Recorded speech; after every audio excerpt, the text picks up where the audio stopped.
Hola, buenas tardes. Soy la doctora Neus Rus, radióloga de la Unidad de Patología de la Mujer del Hospital Vallebrón. Dentro de este módulo 5 de lesiones de riesgo hablaremos del manejo de las lesiones B3. ¿Cómo se clasifican las lesiones en la mama según el resultado de la biopsia inicial? Ante el hallazgo de una lesión en la mama mediante una prueba de imagen, ya sea mamografía, ecografía o resonancia, realizaremos un estudio histológico. Para la obtención de esta muestra utilizaremos una biopsia asistida con aguja gruesa o una biopsia asistida por vacío, que son los dos sistemas de biopsia estándar para el diagnóstico de las lesiones en la mama. Según la NHIBSP, y las comunidades de trabajo de grupo de mama europeo sobre la patología mamaria dividen las lesiones en 5 categorías histológicas. Las lesiones B1 son lesiones con resultado insatisfactorio o tejido normal. Las lesiones B2 se trata de lesiones benignas. Las lesiones B3 se trata de las lesiones con un potencial incierto de malignidad. Las lesiones B4 son lesiones sospechosas de malignidad y las lesiones B5 se trata de lesiones malignas. Las lesiones B3 se subdividen en dos categorías: las lesiones B3A, que son lesiones sin atipia epitelial y comprenden las lesiones papilares sin atipia, que es el papiloma intraductal, la cicatriz radial o lesión esclerosante compleja, las lesiones mucinosas tipo mucocele, las lesiones fibroepiteliales con estroma celular, el tumor filoides, el benigno y el borderline, y después las lesiones B3B. Dentro de esta categoría se incluyen las lesiones con atipia epitelial o premalignas, por tanto, poseen un mayor riesgo de desarrollar cáncer de mama en ambas mamas.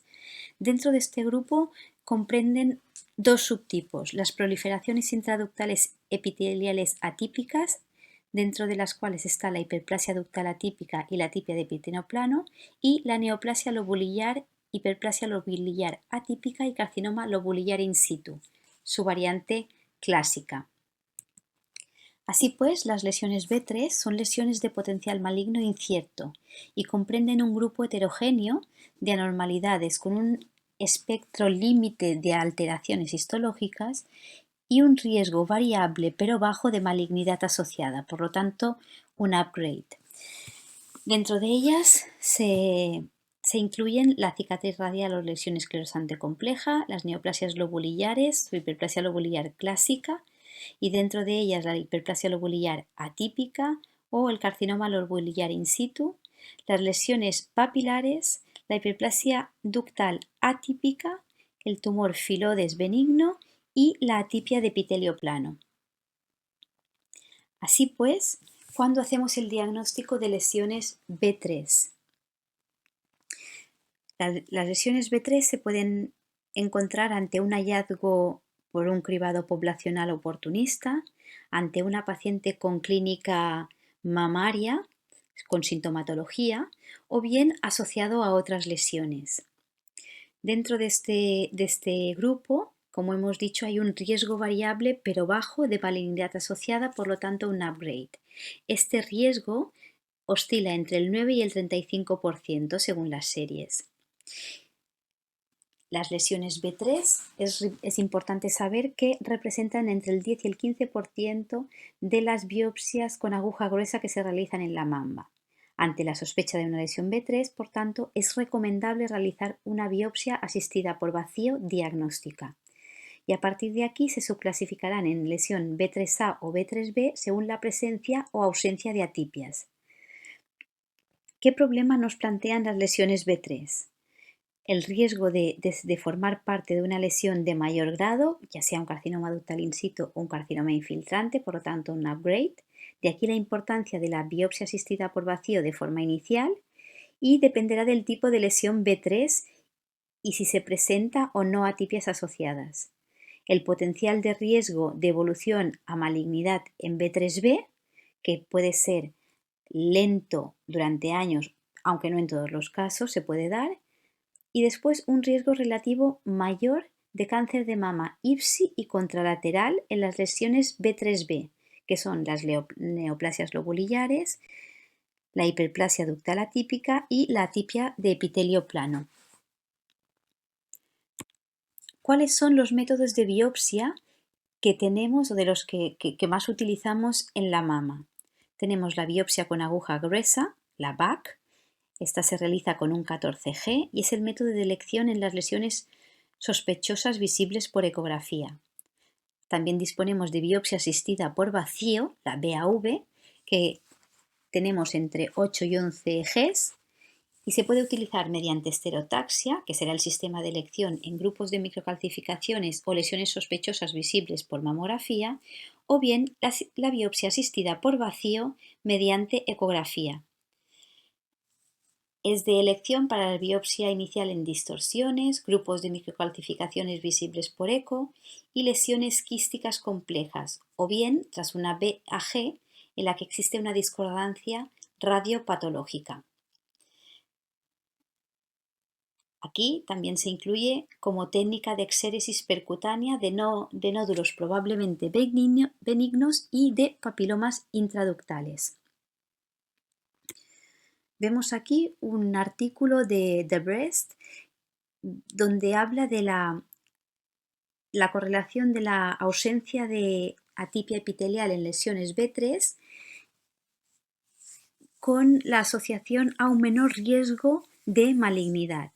Así pues, las lesiones B3A, decíamos las que no contienen atipias, tienen un valor predictivo positivo de 4,8% y en cambio las lesiones B3B, que comprenden la hiperplasia ductal atípica, las neoplasias lobulillares, la atipia de epitelio plano y las lesiones papilares con atipias tienen un valor predictivo positivo del 24%.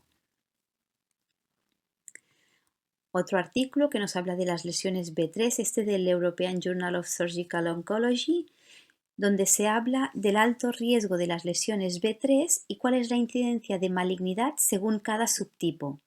Se trata de una revisión sistemática y de un metaanálisis. Se ve aquí que las lesiones papilares con atipia y las hiperplasias ductales atípicas son los dos subtipos de lesiones que asocian una mayor incidencia de malignidad. ¿Cuál es el manejo de las lesiones B3? El tratamiento estándar histórico es la exéresis quirúrgica. ¿Qué pasa con la exéresis quirúrgica? Que implica anestesia, cicatriz, una exéresis de mayor tejido mamario. Con esto se vio que el 0,2% tenían el 0,2% de probabilidad de malignidad asociada.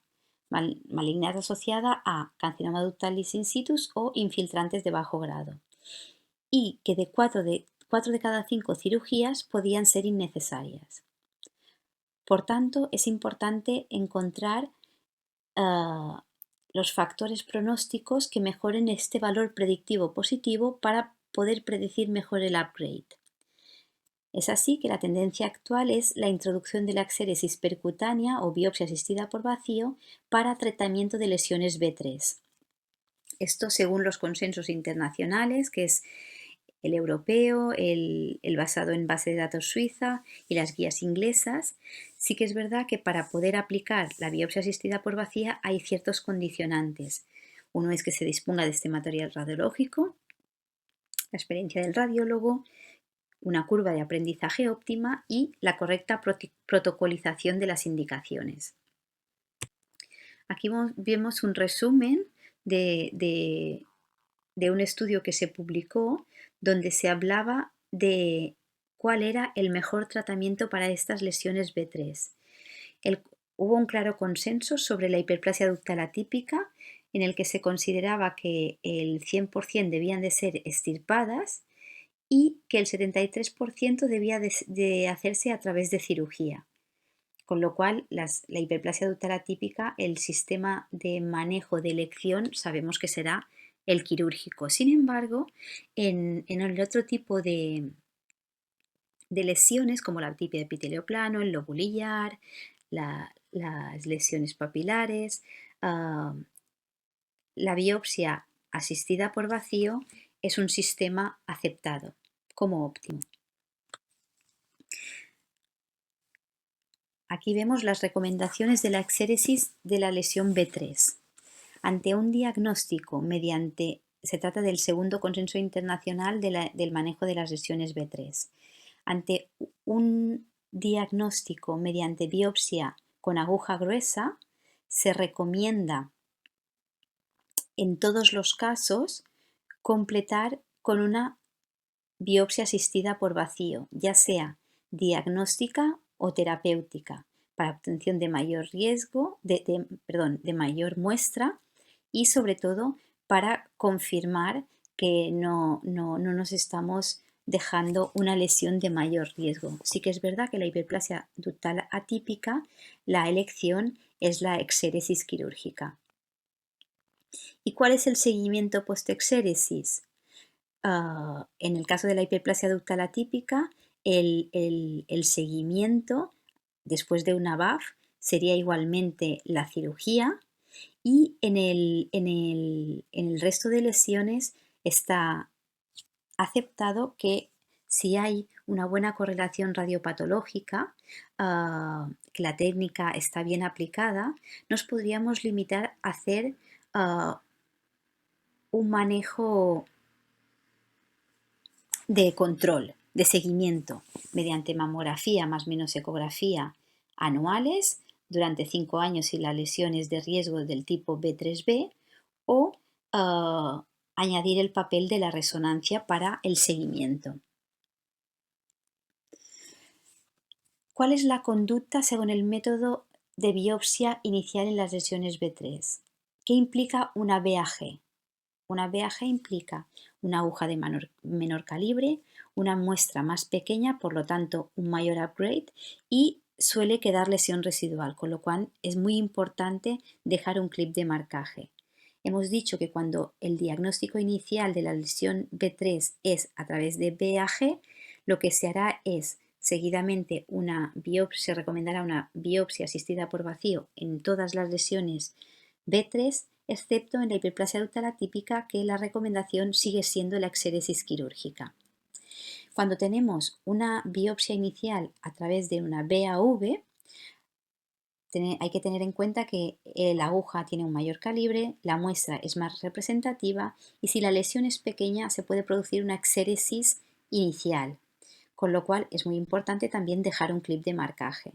Cuando el diagnóstico es a través del sistema de vacío, la conducta a seguir será expectante en el sentido de realizar un seguimiento, excepto en la hiperplasia ductal atípica, donde el tratamiento de elección sigue siendo una exéresis quirúrgica.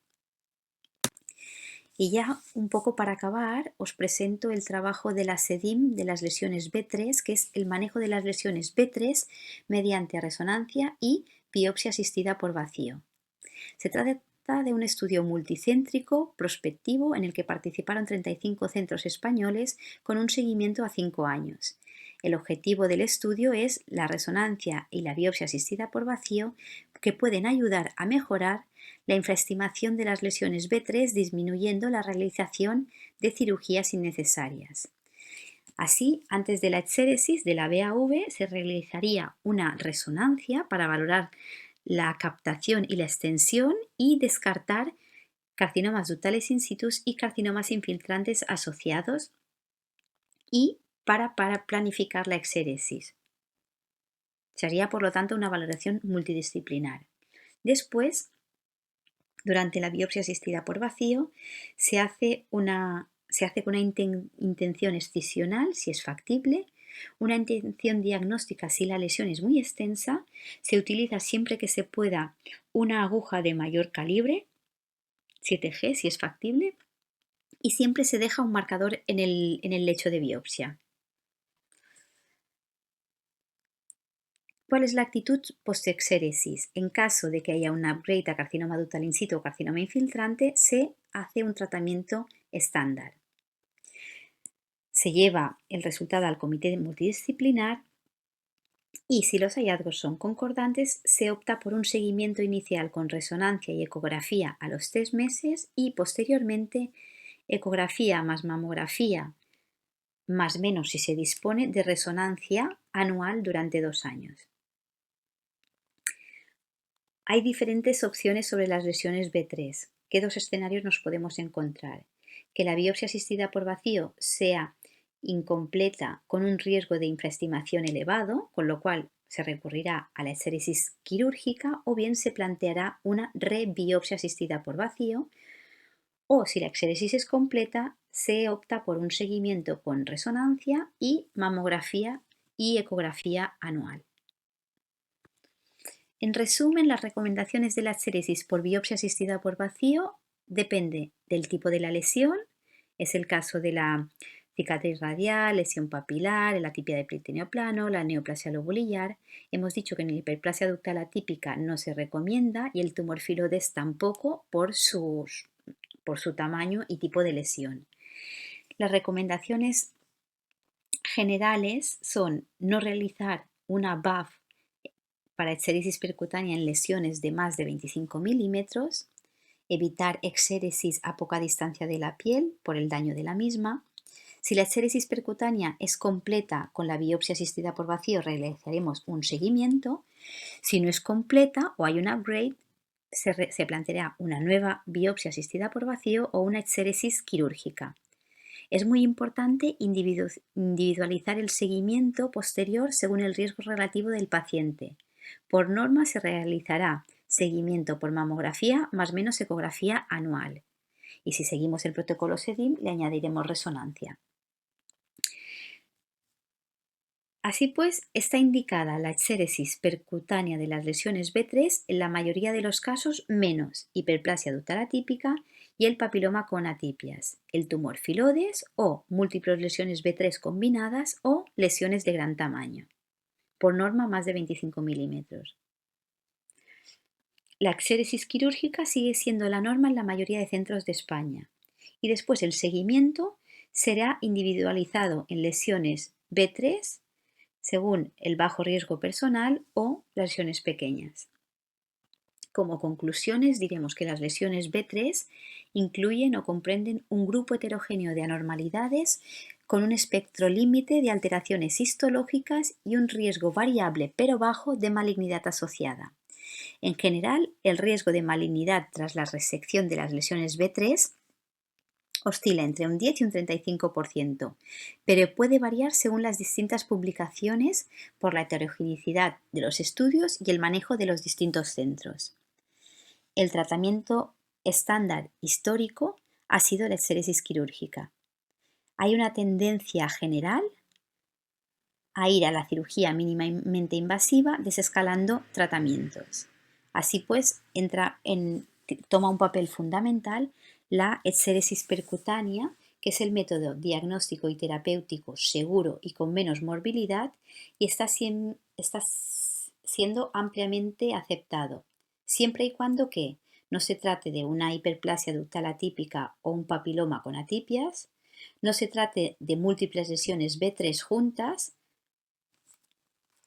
o no exceda de 25 milímetros la lesión.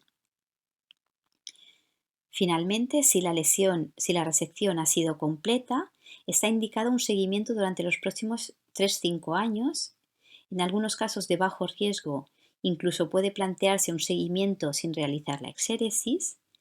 Es necesario seguir investigando mediante técnicas diagnósticas para mejorar su valor predictivo positivo al diagnóstico y disminuir el sobretratamiento.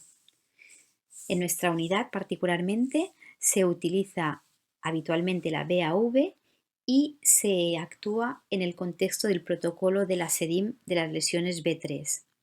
Así pues, implica esto una disminución de las indicaciones quirúrgicas. Y a pesar de la evidencia actual y de las guías clínicas a nivel internacional, en España se sigue practicando todavía muchas exéresis quirúrgicas como técnica habitual en la mayoría de los centros.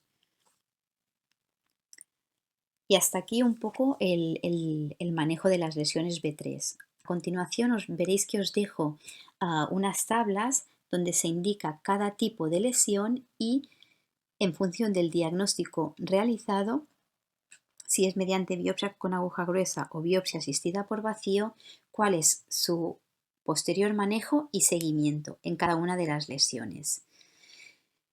Y dependiendo en esta última diapositiva de si las lesiones son B3B o B3A, cuál es el tipo de seguimiento que está indicado la sesión. Muchas gracias.